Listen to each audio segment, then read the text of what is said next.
This is a video essay about everything, Subject fracturing. the multiverse of madness, about Rick and Morty, Paul Burnham. Could I interest you in everything all of the time?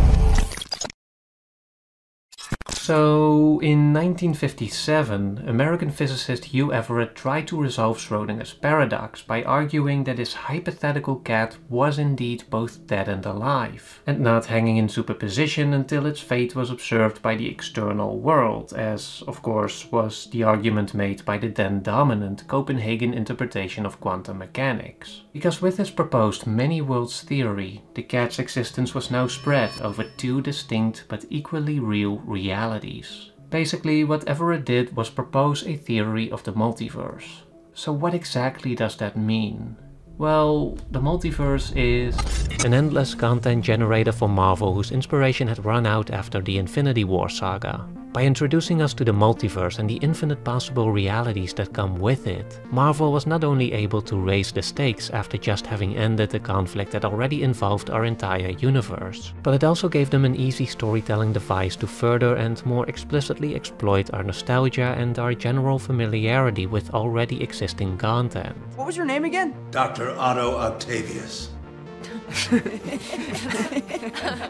And they're not even doing it consistently. When Doctor Strange meets the other versions of himself, they're all played by the same actor, but when Spider-Man does it, they're played by different ones. And that's without even getting into the other versions of Loki, which are not only played by different actors, but also have widely different characteristics. Hang on. You're telling me that thing's a Loki too? Oh, yes. I guess it makes some sense if you consider how... This is your universe. Every surrounding bubble has slight variations, but the further away you get from your universe, the bigger the differences.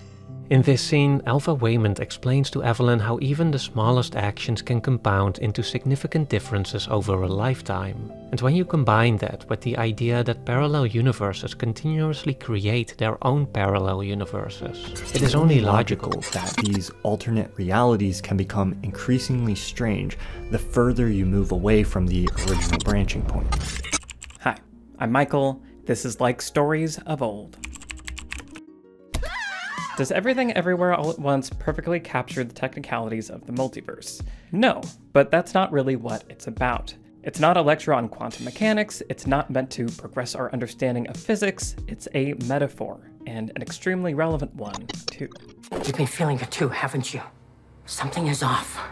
Through its use of the multiverse, Everything Everywhere All at Once captures something deeply resonating about the state of our modern society, and about the strange sensation of being alive in a time that just doesn't feel quite right, but where we haven't yet found the right words to articulate how exactly that is.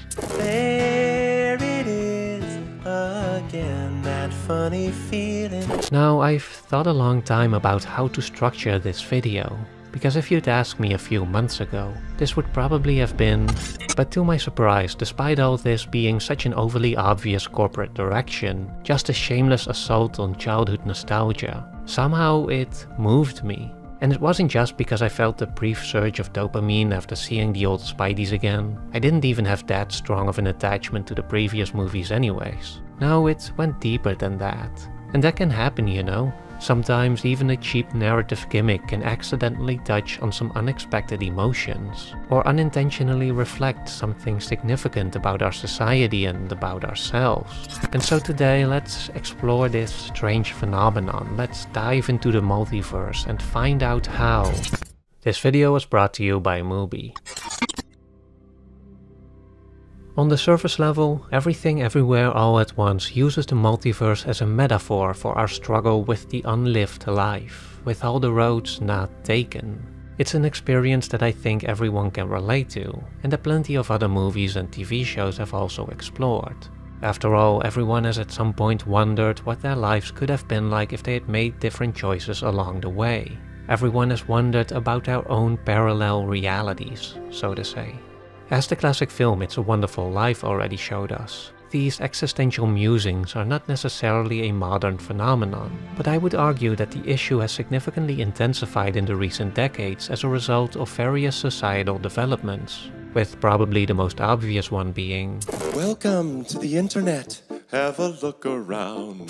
The internet pretty much kicked off a new era for modern society. One that came with the promise of unprecedented mobility. You know, the ability to connect with anyone, anywhere, the free flow of information, the near unlimited access to everything. On paper, it was the ultimate catalyst for what at the time was already a largely postmodern society. A society that emphasized individual freedom over traditional social norms. As reflected by late 20th century cinema, this meant that people were increasingly free to choose their own career, follow their own religion, express their own sexuality, and break free from a wide variety of other social and cultural norms.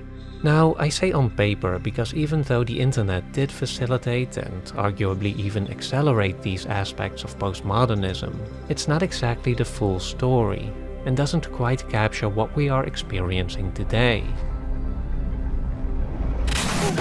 Summer, next time we're hiding in a Calorkian echo nest, can you do me a favor and turn your ringer off? Although it wasn't the first piece of media to include the multiverse as a concept, I do think Rick and Morty was the one that really popularized it for modern audiences. In the show, we follow the titular characters, Rick being the genius yet cynical grandfather, and Morty being his more optimistic yet naive grandson, as they go on a wide variety of multi-dimensional adventures while also navigating the dynamics of their somewhat dysfunctional family. It's a fun show that combines improvisation and wacky dark humor with the more familiar beats of structured storytelling and pre-existing templates. It's like The Purge, Morty. That movie, The Purge? Yeah, it's pretty much a Narnia thing. And it is precisely in that premise that we also find the show's most important philosophical tension, that being the tension between nihilism and meaning. Because on the one hand we have a pretty typical family with pretty typical conflicts. There's marriage problems and other relationship issues, there's the struggle with puberty and the general quest for meaning and purpose. But on the other hand, there is the multiverse and the sheer weight of infinite other realities, the implications of which, as Rick so frequently and so insistently tries to make clear, seem to nullify all the previously mentioned conflicts. Nobody gets it. Nothing you think matters matters. This isn't special. This is happening infinite times across infinite realities. In reaction to the postmodern view of individual freedom, some sociologists, most notably Ulrich Beck and Anthony Giddens, pointed out that the extent to which we are actually more free is significantly overstated, and that it's an overall incomplete image of the actual developments that have been taking place. Basically, what they argue is that we are not just being given individual freedom, but that we are being individualized. And these are not exactly the same things. The main difference, I think, is that whereas individual freedom merely suggests that we have more choices, individualization draws attention to the implications of us, somewhat paradoxically, not having those choices by choice. You saw her potential, so you pushed her beyond her limit. In the last few decades, and especially since the internet, we came to live in an increasingly globalized world, an increasingly interconnected world, and therefore an increasingly uncertain world. Now it seems everything is linked to everything else. Every structure is part of a bigger system, every conflict is part of a bigger crisis, and as complexity expands, so does fragility and so does inability. Political leaders were no longer able to provide definitive security, experts were no longer able to provide definitive knowledge, and our general culture no longer provided definitive meaning. In short, we were being faced with an increasingly unknown world, while having less and less answers on how to live within it. And as a result, that burden was slowly but surely placed on the individual. It was placed on us. We were increasingly being forced, as Beck once put it, to author our own lives. And so when we talk about individualization, about us having more choices than ever, this is not so much an opportunity that is given to us, it is a fate that is imposed on us. And now, her mind experiences every world, every possibility, at the same exact time. And this, I think, is exactly what so many stories now are trying to articulate, with the multiverse as the primary metaphor. Whether it is used explicitly like in Everything Everywhere All at Once, or implicitly through a more general sense of disassociation. Take for example how Fleabag's protagonist continuously talks directly to us, the audience, as if being connected to another dimension that the characters around her aren't aware of. Oh god, I fancy a priest. Because even without fully understanding what is going on in the world, it is increasingly clear that we have begun to experience the implications of it. We have begun to feel it. It is the feeling of you as an individual having become at once more important and less capable, the ultimate determinant of your fate and also an increasingly powerless spectator to it, of having your actions embedded within a global web of implications, a multiverse of possibilities, and being confronted with all of them before even making a choice. Det var som om Vestens dårlige samvittighet satt ved siden av ham på sofaen. It's the realization that we are not just dealing with some new developments that are making us more aware of life's potentiality, but that we are facing a paradigm shift that is significantly reshaping how we experience the world. With that in mind, we can ask, what kind of culture is emerging from this? What is it doing to our psyche, to our worldview, to our soul? As the most experienced explorer of the infinite other dimensions, Rick has pretty much become the personification of what we can call multiverse nihilism, the complete rejection of all meaning based on the idea that, having access to infinite realities, there isn't any particular one that truly matters. In fact, there isn't any particular one that can truly matter. Nothing matters. With the weight of the globe imposed on the individual, projected towards them at the speed of the internet, with the constant awareness of every possible connection, reaction, transgression, every act becomes a hypocritical one. Every moral stance in one area is negated by the inaction in another. You care about animals and want to eat more plant-based? Well, how about that soy production? How about your clothing? Oh, you're not wearing leather? Well, how about labor exploitation in the textile industry? How about this? How about that? How does one act when even the tiniest day-to-day decisions become these impossible negotiations with the greater good? How does one find meaning when every choice is immediately assaulted by the accumulated weight of every possible negation of it? In chess, it's called Zugzwang, when the only viable move is not to move. Throughout the show, Rick demonstrates what he sees as the only logical philosophy, the only sensible attitude towards this experience, which is one that is largely defined by meta-awareness and ironic detachment. I turned myself into a pickle, Morty! Boom! In other words, he is always in on the joke, so to say. He always sees through the facade of sincerity, of false meaning and the silliness of caring too much, or perhaps even of caring at all. Break the cycle, Morty. Rise above. Focus on science. Now, this is not necessarily a bad thing. In fact, irony and self-awareness can be important tools to address sensitive subjects more easily, and to help keep our grandiosity in check, especially on that cosmic scale where it is so easy for us to let the overestimation of our significance turn into blind arrogance, entitlement, and violence. But particularly in popular entertainment, irony and a kind of dark humor can become a way of, it's pretending to protest when it really isn't. As David Foster Wallace explains here, irony can be useful, but it can also have an opposite effect. Someone once called irony the song of a bird that has come to love its cage. And even though it sings about not liking the cage, it really likes it in there. The reason it is so easy, so tempting to identify ourselves with Rick, despite the show frequently emphasizing he's not really a character we should be rooting for, is because his ironic detachment, his multiverse nihilism, is not just a worldview, it's not just a philosophy, it's also a coping mechanism. They really seem to try their hardest to keep it a secret, but given how all the old villains were coming back, and especially after seeing that shot from the trailer where they clearly edited out one of the characters, I was already pretty sure that we were going to see at least one of the old Spider-Mans in No Way Home. The actual reveal therefore didn't blow me away as much as it did for others, but the way these older Spideys were integrated into the story kind of did.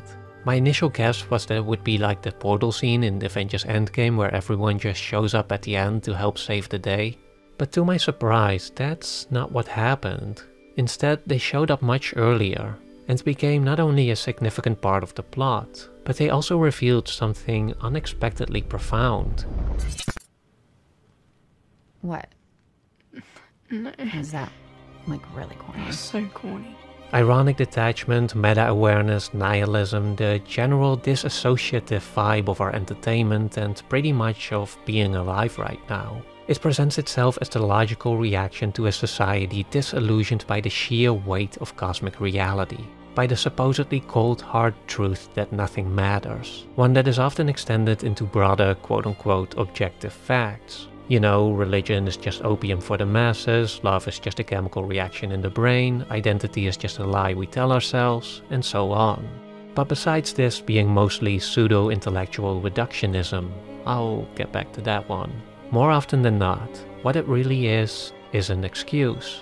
An excuse to not have to engage with the problems of our society and of our own lives. An excuse to stop trying, stop caring, to just keep scrolling, keep binging those member berries, anything to distract yourself, to numb yourself, to avoid having to confront the actual truth. Now, I don't want to overstate the quality of the movie too much, as these deeper meanings are still buried beneath layers of obvious corporate influence, and the whole thing still is very much defined by the larger Marvel machine. But there was something strangely comforting about seeing the different versions of Spider-Man interact with each other and having actual conversations about the experience of being Spider-Man. I had a web lock. Whoa, why? Existential crisis stuff. Yeah, I mean, like, don't get me started on that. That, to me, was the real revelation of the multiverse here. It wasn't just the fun of seeing all the Spider-Mans that we know and love in the same movie, but also the catharsis of seeing these characters, whose individual stories were in large part defined by the struggle of them being on their own, of them not being able to share their true selves, now finally being able to truly open up, to share their experiences, and to find support in a way that wouldn't have been possible without the multiverse. God, this is so cool. I always wanted brothers. I really don't know how to say this. Peter. I want you to know that You know. It's what we do. He's a bit annoying, actually. What is that? What? That thing that you're doing. It's like you disappear. The multiverse defines the problems of modern existence. It articulates the isolating experience of an at once globalized and individualized world. A world where disassociation seems to be the only option if we want to survive within it. But it also reveals the deeper desires that have arisen from it. Reveals the awakening that this is not what we truly want. That we actually do want to have real connections. We actually do want others to pierce through our walls, to shatter them even. We want to be seen and understood. Tell me, come on, tell me. Nothing. Nothing. No, stop being so churchy. I'm not being churchy, I'm just trying to get to know you. Well, I don't want that. In essence, what we want is to share the burden of being, to have some external element, a person, a community, a culture or set of values, some form of shared meaning, to alleviate our fear, our anxiety and our suffering, and to allow us to reconnect with ourselves again, to rediscover some center within, something that we can hold on to, and from which we can orient ourselves without being overwhelmed by the onslaught of infinity. I want someone to tell me what to believe in, who to vote for, and who to love, and how to tell them. I just think I want someone to tell me how to live my life, rather, because so far I think I've been getting it wrong. Perhaps most importantly, the multiverse might also provide some insights into the main question that follows from all this. How do we get there? How do we break free? How can we get back?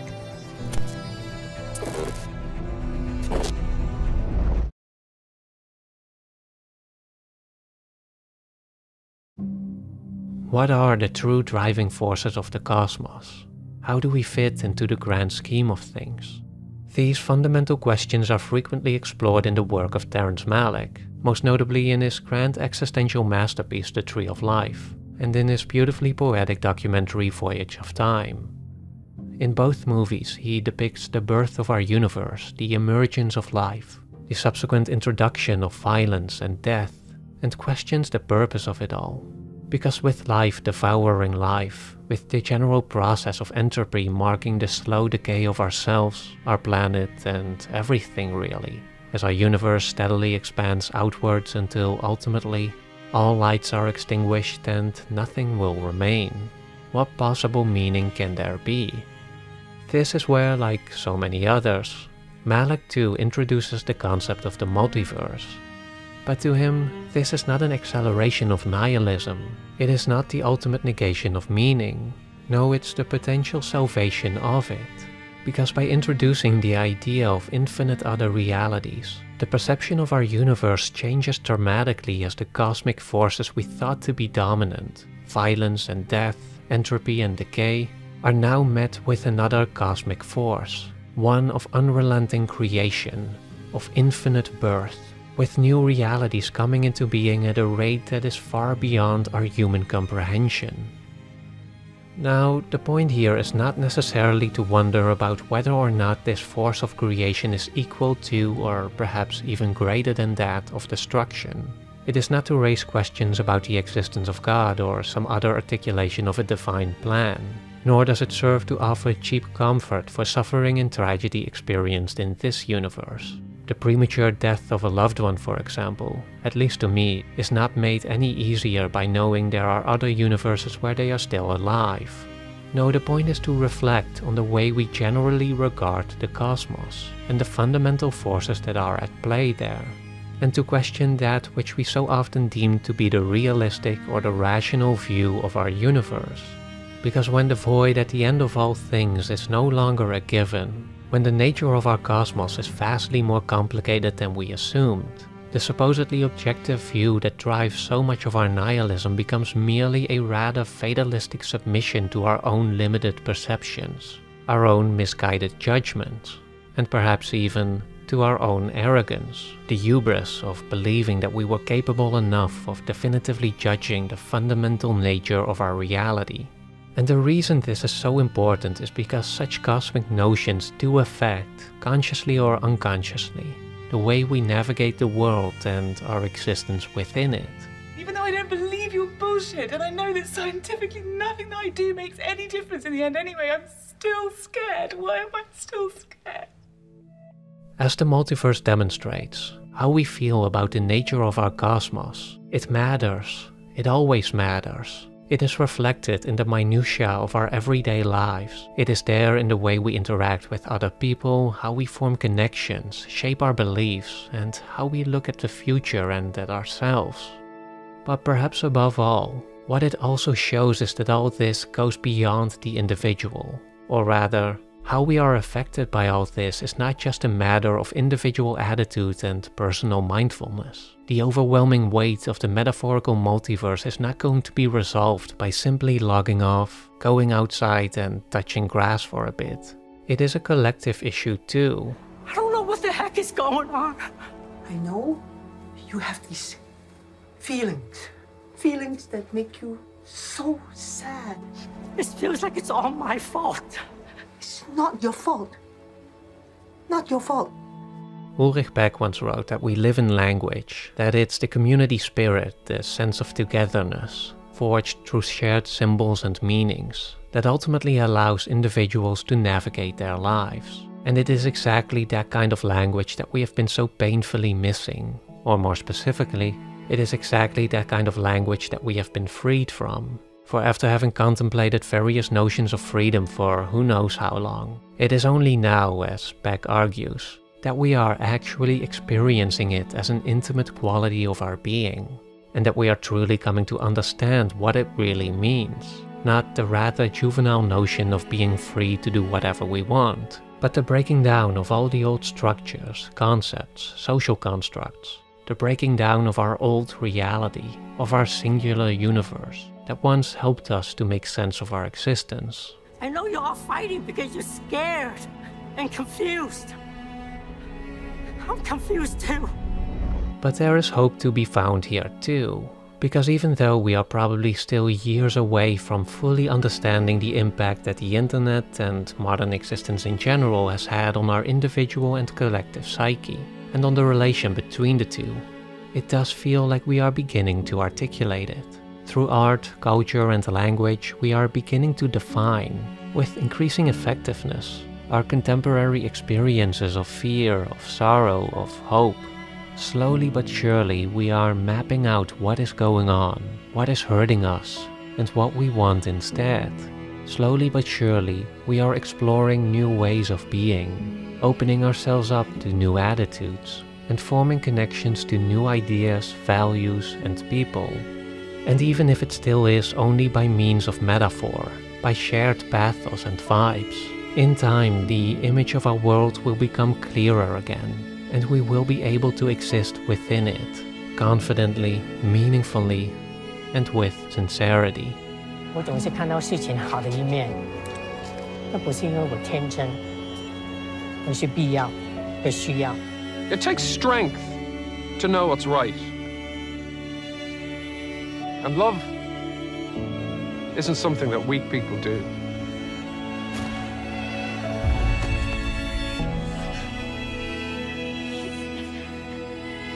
Being a romantic takes a hell of a lot of hope. I love you. Please, be kind. Especially when we don't know what's going on. Maybe it's like you say. Maybe there is something out there. Some new discovery that will make us feel even smaller pieces of shit. Something that explains why you still went looking for me through all of this noise. This last year has been, you know, there have been times that, And why? No matter what, I still want to be here with you. But just knowing you're here, you know, feeling you here with me. I will always, always want to be here with you. I love you too. The only way to be happy is to love. Unless you love, your life will flash by.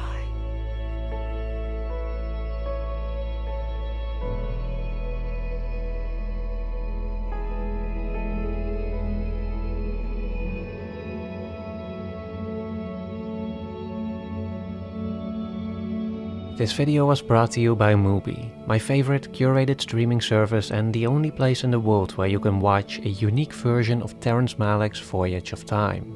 It's a beautiful and poetic documentary that somehow manages to make you feel both infinitely small as well as cosmically important.